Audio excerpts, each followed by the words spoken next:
తేలాలి, నికర జలాల్లో మా వాటా తేలాలి, కృష్ణలో మా వాటా తేలాలి, మా అవసరాలు పూర్తి కావాలి. ఆ తర్వాత కిందికి పోయే నీళ్లు మీరు వాడుకోండి, మేము వద్దంటలేం. కానీ ఏవి తేల్చకుండానే మరి బడితున్నోందే బర్రె అన్నట్టు ఇలా మా కేంద్ర ప్రభుత్వం జుట్టు మా చేతులుంది, బీజేపీ మేము చెప్పినట్టు ఆడుతుంది, మా శిష్యుడే ఇవాళ తెలంగాణ ముఖ్యమంత్రి కాబట్టి నేను ఆడిచ్చినట్టు ఆడాలని చెప్పి చంద్రబాబు నాయుడు గారు అనుకుంటే, దానికి శిష్యుడు వంత పాడితే గురుదక్షిణ చెల్లించుకోవాలనుకుంటే, గోదావరి నీళ్లను సంతర్పణ చేయాలనుకుంటే మేము గమన కూర్చోవాలా? తెలంగాణ వాటా తేల్చండి. కేంద్ర ప్రభుత్వం గోదావరిలో, కృష్ణలో మిగులు జలాల్లో మా వాటా ఎంత, ఏ ప్రాజెక్టు కేటాయింపు ఎంత, ఇవన్నీ కూడా గతంలో ఉండే అవార్డుల ప్రకారం తేల్చిన తర్వాత మీరు ఏం చేసుకున్నా పర్వాలేదు.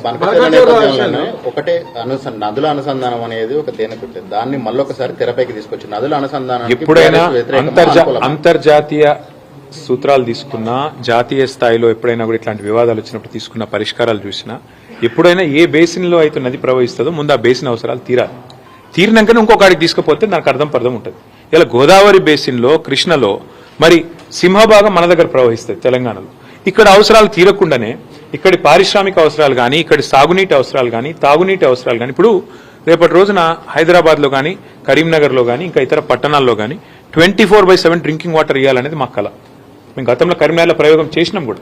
మరి అట్లాంటి అన్ని ఇంకా తేల్చకుండానే, ఎన్ని నీళ్ళు అవసరమైతే లెక్కలు తీయకుండానే కిందికి నీళ్లు వృధాగా పోతున్నాయి, మేము పట్టుకపోతామంటే ముందు బేసిన్ అవసరాలు తీరనియండి. బేసిన్ లో డెఫినేషన్ రానియండి. నికర జలాల్లో మా వాటా ఎంత, మిగులు జలాల్లో మా వాటా ఎంత, ఎవరు తేల్చాలి? ఇది కేంద్ర ప్రభుత్వం తేల్చాలి. కేంద్ర ప్రభుత్వం నియమించే మరి ట్రైబ్యునల్స్ తేల్చాలి. అవి తేలకుండానే మేము నీళ్లు కొంటపోతాం. మా చేతిలో ఇలా కట్టి ఉంది కాబట్టి కట్టెతో బర్రెని ఎటువంటి తట అల్లించకపోతాం. కేంద్ర ప్రభుత్వాన్ని రేవంత్ రెడ్డి జుట్టు మా చేతులు ఉంది కాబట్టి మేము ఆడిచ్చినట్టు ఆడతాం, మా కోవట్టు పరిపాలిస్తున్నాడు తెలంగాణ కాబట్టి ఫుట్బాల్ ఆడతామని చంద్రబాబు అనుకుంటే దాన్ని ఖచ్చితంగా వ్యతిరేకిస్తాం. తప్పేమున్నది దానిలో? బనకచెర్ల విషయంలో మీరు కావాలని దుష్ప్రచారం చేస్తున్నారు, అక్కడ ఏమీ లేదు, అనవసరంగా ఇది రెండు ఏమీ లేకపోతే మాకు గొడవ ఆంధ్ర ప్రజలతో ఎంత మాత్రం లేదు. ఆంధ్రాలో ఉండేది కూడా రైతులే, ఆంధ్రాలో ఉండేది కూడా ప్రజలే. వాళ్ళ మంచి కోరుకునే వాళ్ళని తప్ప వాళ్ళ చెడు కోరుకోం. కానీ మేమేమంటున్నాం, తెలంగాణలో ప్రవహించే, సింహభాగం ప్రవహించే గోదావరిలో కానీ, కృష్ణలో కానీ మా హక్కు తేల్చండి అని కేంద్రాన్ని అడుగుతున్నాం. తప్పేముంది? మా హక్కు, మా వాటా తేలకుండా నికర జలాల్లో, మిగులు జలాల్లో ఇష్టం వచ్చినట్టు గుంజుకపోతామంటే కుదరదు అని చెప్తున్నాం. మరి మీరు చెప్పే స్ఫూర్తి కరెక్ట్ అయితే మరి కాళేశ్వరం కట్టినప్పుడు అడ్డుకున్నది ఎవరు? చంద్రబాబు నాయుడు కాదా? ఉత్తరాలు రాసింది ఎవరు? ఇదే ఆదిత్యనాథ్ దాస్ కాదా? ఉత్తరాలు రాసి కేంద్ర ప్రభుత్వంలో మీ పలుకుబడిని ఉపయోగించి మా ప్రాజెక్టులను అడ్డుకునే ప్రయత్నం చేయలేదా? మేము అడ్డుకుంటలేం. మేమేమంటున్నాం ఇవాళ? స్పష్టంగా మా వాటా తేల్చండి. రేవంత్ రెడ్డి అబ్బసొత్తు, తాత జాగీర్ కాదు గోదావరి నీళ్లు. రేవంత్ రెడ్డి ఇష్టం వచ్చినట్టు సంతర్పణ చేస్తానంటే తెలంగాణ ప్రజలు ఊకోరు. నెల రోజుల్లో కమిటీ వేస్తా. ఎవరిని అడిగేస్తున్నావు కమిటీ? ఎవరిని అడిగేసినావు కమిటీ? నువ్వు చంద్రబాబు చెప్పగానే కమిటీ వేస్తావు, కమిటీ 30 రోజుల్లో రిపోర్ట్ ఇస్తుంది. కమిటీ ఇచ్చే రిపోర్ట్ ఫైనల్ అంటావా? ఎవరికి ఫైనల్? నీకు ఫైనల్ కావచ్చు, తెలంగాణ ప్రజలకు, తెలంగాణ రైతులకు ఎట్లా ఫైనల్ అవుతుంది? నీకు అంతగానం ఉంటే నీ ఇంటి, నీ ఇల్లు అమ్మి చంద్రబాబుకు విగ్రహం కట్టు, మేము వద్దంటలేం. కానీ నువ్వు చేస్తున్నదేంది? తెలంగాణ ప్రయోజనాలు శాశ్వతంగా మరి నేను చంద్రబాబుకు దారాదత్తం చేస్తానంటే మేము ఆంధ్ర ప్రజలకు వ్యతిరేకం కాదు, ఆంధ్ర రైతాంగానికి వ్యతిరేకం కాదు. కానీ తెలంగాణ రైతుల ప్రయోజనాలు నెరవేరే విధంగా ముందు కేంద్ర ప్రభుత్వం మీద ఒత్తిడి తెండి. నిన్న జరిగిన మీటింగ్ ఎపెక్స్ కౌన్సిల్ మీటింగ్ కూడా కాదు. మరి ఎపెక్స్ కౌన్సిల్ మీటింగ్ కాదు, ఇన్ఫార్మల్ మీటింగ్ అని ముఖ్యమంత్రి చెప్తున్నాడు. మరి ఇన్ఫార్మల్ మీటింగ్ లో తీసుకున్న నిర్ణయం, అందులో వేసే కమిటీ, దానికి ఉండే చట్టబద్ధత, దానికి ఉండే ఆమోదయోగ్యత ఏ పార్టీదండి నాకు అర్థం కాదు. ఈ రకంగా అడ్డగోలుగా మాట్లాడి తెలంగాణ రైతాంగాన్ని కించపరుస్తా అంటే మేము ఊరుకుంటామా? సార్ ఇంకొకటి, కృష్ణా బోర్డు కూడా ఇప్పుడు ఆంధ్రప్రదేశ్ లో పెడతారా అంటారు. అది కూడా గొప్ప విజయం అని చెప్పుకుంటాడు. ఎంత సిగ్గుమాలిన పని అంటే, మొన్నటిదాకా బీఆర్ఎస్ ప్రభుత్వం ఉన్నంతకాలం 2 బోర్డులు హైదరాబాద్ లో ఉన్నాయి. Godavari river management board, KRMB 2 ఇక్కడనే ఉండే ఆఫీసు. ఇవాళ కేఆర్ఎంబిని ఆంధ్రాకు తరలించి, అది కూడా గొప్ప విజయం అని చెప్పుకుంటాడు ముఖ్యమంత్రి.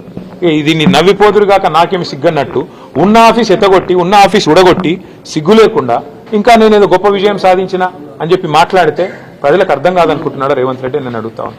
చివరిగా నేను అనేది, ఈ విషయంలో అందరికంటే ఎక్కువ బాధ్యత ఉన్నది కేంద్ర ప్రభుత్వానికి. వాళ్ళు స్పందించాలి.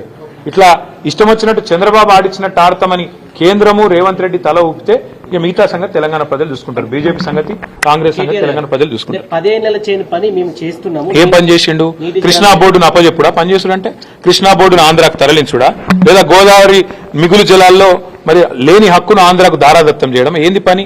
లేకపోతే ఆంధ్ర ప్రాజెక్టులకు ఆనాడు ప్రతిపాదిస్తూ తెలంగాణ ప్రాజెక్టులను వ్యతిరేకిస్తూ ఎవరైతే ఉత్తరాలు రాసిండో ఆయన తీసుకొచ్చి సాగునీటి సలహాదారుగా పెట్టడమా? లేదా కేసీఆర్ గారు బ్రహ్మాండంగా తెలంగాణలో ఒక సంక్షేమ వాతావరణం తీసుకొస్తే, పండుగలాగా వ్యవసాయాన్ని చేస్తే, వరి ధాన్యం ఉత్పత్తిలో భారతదేశంలో నెంబర్ 1 చేస్తే, ఇలా కేసీఆర్ మీద కోపంతో కన్నెపల్లి మోటార్ లాంచ్ చేయకుండా మిడ్ మానేర్ నిండబెట్టి మొత్తం రాష్ట్రంలో పంటలన్నీ ఎండుతుంటే, ఇవాళ కరువు వాతావరణం ఉంటే, కిందికెళ్ళి నీళ్లు లక్షల క్యూసెక్ల నీళ్లు కిందికి పోతుంటే గుడ్లప్పగిచ్చి చూడడమా తెలంగాణ సాగునీటి రంగంలో ఆయన సాధించిన విజయం? గోదావరిలో ఈరోజు బ్రహ్మాండంగా మోటార్ లాంచ్ చేస్తే కన్నెపల్లిలో ఏ కరువు ఛాయలు లేకుండా ఇలా నార్మల్ పోసుకున్న రైతులు ఎదురు చూస్తున్నారు, ఎప్పుడు వాన పడుతుంది. ఊళ్ళల్లో కప్పలను వేసుకొని ఇలా పూజలు చేస్తాను వానలు పడాలని. అట్లాంటి పరిస్థితుల్లో రాష్ట్రం ఉంటే, రాష్ట్ర రైతాంగం ఉంటే, సోయిలేనోడు ముఖ్యమంత్రి, జై తెలంగాణ అని ముఖ్యమంత్రి, తెలంగాణ నీళ్లను దారాదత్తం చేస్తుంటే బీఆర్ఎస్ ఊకుంటుందా? ఖచ్చితంగా కొట్లాడతాం, గొంతు విప్పి పోరాడతాం, చివరిదాకా తెగించి కొట్లాడతాం. అంటే మేమే జవాబు పెడతామని కాంగ్రెస్ వల్ల మేమే జవాబు పెడతామంటున్నాం, మీరు మాత్రం రెచ్చగొడుతున్నారు ప్రజలని చెప్పి నిన్న రేవంత్ రెడ్డి చెప్పారు. హక్కుల గురించి మేము ప్రశ్నిస్తే రెచ్చగొట్టడం అవుతుందా? గోదావరి నీళ్లలో మిగులు జలాల్లో తెలంగాణ వాటా ఎంత? తెలంగాణ